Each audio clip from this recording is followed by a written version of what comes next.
동아 비즈니스 리뷰. 안녕하세요. 저는 DBR 기자 최한나입니다. 오늘은 이창민 국민대학교 경영대학 교수님과 함께 파이낸스 분야의 재미있는 연구 결과를 알아보는 네 번째 시간입니다.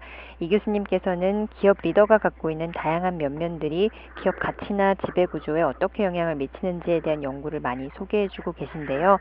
오늘 살펴볼 논문은 리더가 갖고 있는 인적관계, 즉 네트워크가 기업 가치에 어떤 영향을 미치는지에 대한 내용입니다. DBR 109호 저널워치 코너에 실린 아티클로 제목은 CEO 사내 인맥 많을수록 기업 가치 하락입니다. 이 교수님 안녕하세요. 네, 안녕하세요. 네. 사람이 갖고 있는 인적 네트워크는 동전의 양면과 같다고 볼 수 있겠습니다.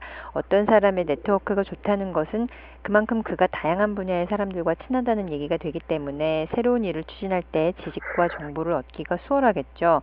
하지만 반대로 업무를 공정하게 처리하지 않거나 평가할 때 객관성을 잃을 수도 있다는 단점이 있습니다. 기업 CEO라면 이런 장단점이 한층 더 강하게 나타날 것 같은데요. 교수님 먼저 이번 연구가 어떤 데이터를 갖고 진행됐는지부터 설명해 주시죠. 예, 일단 그 기업에 있어서 굉장히 인적 관계가 관심이 가는 부분이 이제 경영진과 어떤 이사회 관계입니다. 왜냐하면 이사회라는 것이 경영진의 어떤 주요 의사결정을 잘 감시를 하는 것을 이제 주요 역할로 하고 있기 때문이죠. 그래서 이제 텍사스 대학하고 UCLA 대학의 이제 두 교수가 그 보덱스라는 데이터베이스에서 미국 S&P 1,500개 기업의 2000년부터 2007년까지 자료를 이용을 해가지고요. CEO와 이사진이 어떤 네트워크 관계를 갖고 있는지를 분석을 했습니다. 근데 이 보덱스라는 데이터베이스를 간단히 설명을 드리면 그 미국의 어떤 기업의 이사진들의 경력이라든가 예를 들면 어떤 대학 출신이라든가 어떤 백그라운드를 가지고 있는가를 굉장히 일목요연하게 잘 정리해 놓은 DB라서 그 미국 파이낸스 연구에 굉장히 활용이 많이 되는 데이터베이스입니다.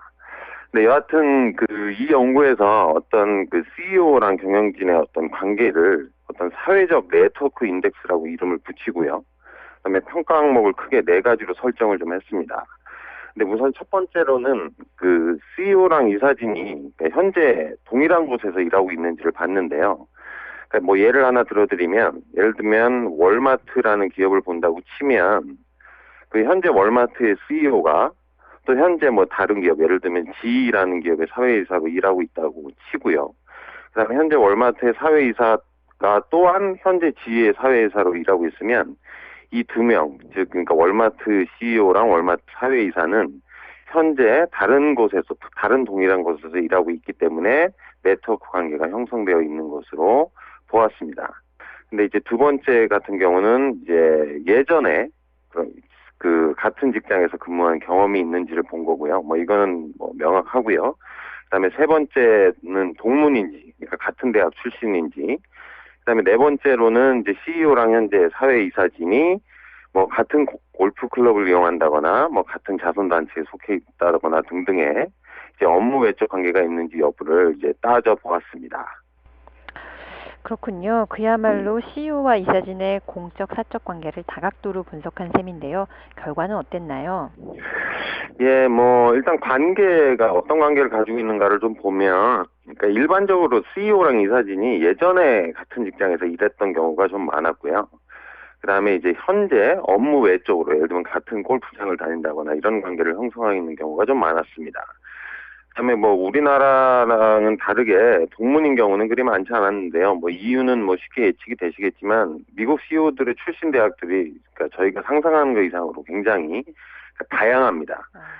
예. 그리고 마지막으로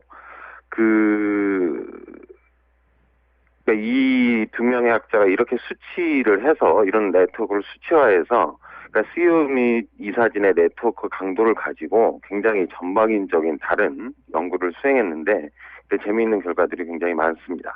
어떤 결과들이 나왔나요? 예, 일단은 첫 번째로요.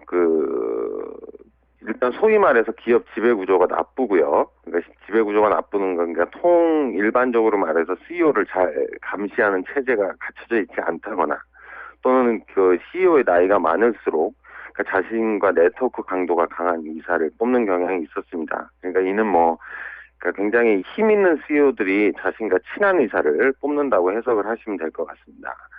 그다음에 두 번째로는 그 이사회에 CEO랑 친한 의사, 그러니까 여기서 친한 의사라는 건 아까 말한 대로 네트워크 강도가 센 거죠.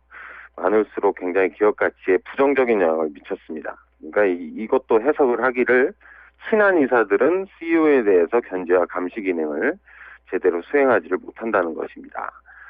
그다음에 세 번째로는 그 친한 의사들이 그 이사회에 많을수록 그러니까 CEO랑 친한 의사가 많으면 그 거액의 인수와 합병 결정이 쉽게 이루어졌습니다.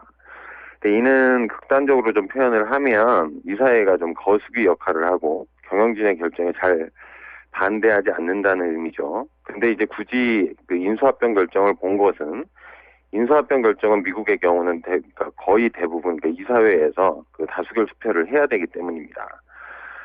그 다음에 이제 마지막으로는 그 새로 뽑은 이사가 CEO랑 친하면 그 주식시장 반응이 좋지 않았습니다. 이 말은 그러니까 어떤 기업에서 새로운 사회이사를 뽑는데 그 사회이사가 CEO랑 친하다 그러면 그 소위 말해서 그 당일날에 주식시장에서의 주가 반응이 좋지 않았다는 뜻입니다. 아, 그렇군요. 간단히 요약하자면 CEO와 이사진이 친할수록 기업 가치나 지배 구조에는 별로 좋지 않은 영향을 미쳤다고 볼 수 있겠네요. 이 연구 결과가 우리 기업들에 갖는 의미는 무엇일까요? 일단 이 같은 발견이 좀 주목되는 이유는 현재 그 파이낸스, 소위 말해서는 재무 금융 분야에서 CEO랑 이사진이 상호 독립적이어야 한다. 그래야만이 이제 이사진이 CEO를 더 잘 감시하고 기업 가치가 좋아진다라는 하나의 주장이 있고요. 이제 그 반대편에 그러니까 CEO랑 이사진이 서로 친해야지 그 어떤 커뮤니케이션이 잘 이루어져서 기업 경영에 도움이 된다는 주장이 이게 좀 서로 아직까지 논쟁 중입니다. 그래서 이번 연구 결과 같은 경우는 이제 첫 번째 주장을 굉장히 그 지지하는 결과죠. 근데 이제 향후에 어떤 그 리더의 네트워크가 굉장히 긍정적으로 작용하는 경우가 분석이 되면 이런 연구가 더욱 풍부해질 것으로 기대합니다. 네, 오늘도 재미있는 연구 결과를 소개해 주신 교수님께 감사의 말씀 드립니다. 다음 시간에 다시 뵙겠습니다. 감사합니다. 예, 감사합니다. Dongha Business Review